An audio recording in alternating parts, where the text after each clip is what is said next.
Aşırı yoğun bir gün geçirdik ve Serdar'la koşa koşa bahçemize geldik. Çok güzel planlarımız var. Ateş yakacağız birazdan.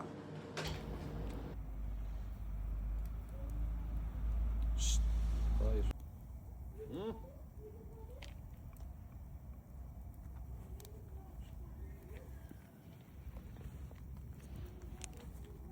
Sen ateşi çok mu seviyorsun kum? Yılbaşında biliyorsunuz arkadaşlar kumu yılbaşı etkinliğinde ateş başında ısınırken görmüştük hepimiz. Kum annem kum seni